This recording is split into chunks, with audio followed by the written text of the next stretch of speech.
past 2 years, I've uncovered a lot of evidence to suggest that there is one camera that might be the best for landscape astrophotography and Milky Way nightscapes. That camera is the Sony A7 III. I went through hundreds of images listed for the Astronomy Photography of the Year competition, going back 7 years, which is quite far.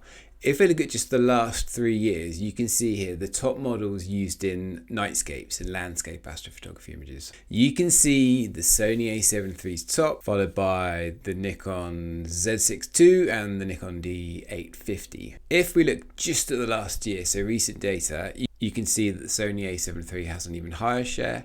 It's followed by the Sony A7 R IV and the Nikon Z7 II. Similarly, I analysed the gear used in the winning images for the Milky Way Photography of the Year competition in the last couple of years, 2024 and 2025.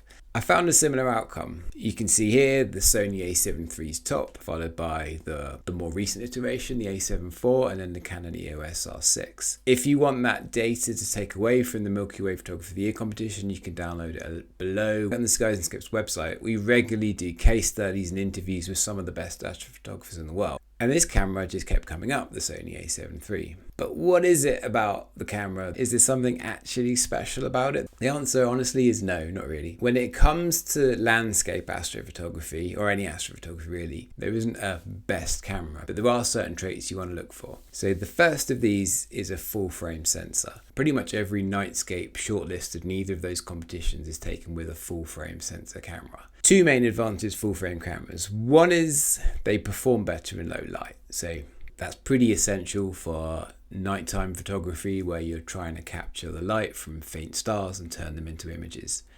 Another reason is full frame sensors enable you to capture the widest expanse of the night sky. The other main type of camera, the APS-C crop sensor camera, that literally crops in, so it lessens the frame with which you can capture your composition. It does this to a factor of about 1.5. So if you were to use a 14mm lens for a full frame camera on an APS-C camera, it would effectively make it a 21mm lens. So it reduces that width. Another thing is the resolution. Most people would probably assume that a higher resolution, a higher megapixel count is always going to be better. It's one of those flagship specifications which you're going to look for. But it's not really the case that more is better for astrophotography or nightscape photography. Most successful nightscape photographers, and nearly all of those used in those competitions, they're kind of in the sweet spot of about 25 megapixels. So it might be a little between 20 and 30 maybe. If you have a model with a much higher resolution,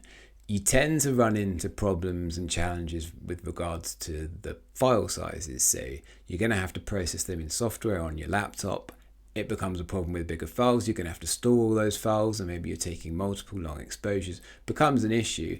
There isn't really any benefit to having massive higher resolution unless you're going to be printing massive prints, which most people probably aren't. Another factor then is the price. The Sony A7 III, it's not a new camera. It's released in 2018, and its age makes it relatively affordable. If you look at retailers selling it now, you can buy it a new model for about $1,500, get it a bit cheaper down towards $1,100, that's up to $1,300 on the used or refurbished market. So while $1,500 might not be cheap to most people, it pretty much gives a good skilled nightscape photographer everything they need. There is a more recent Sony A7 IV model, has the same sensors, same resolution, every bit as good, but it's going to be more expensive as it's newer, and there's little to actually upgrade it for what we're doing it for.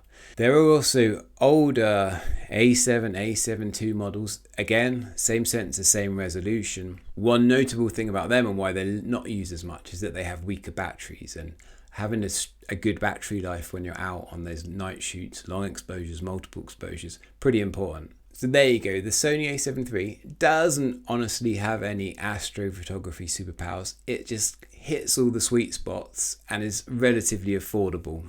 If you want a good beginner's introduction to astrophotography gear, cameras, lenses, star trackers, tripods, check a link below to a free guide which you can take away. Or else check out this video if you want to see more analysis like this. Or let me know below in the comments if you have any questions or comments about anything I've covered here.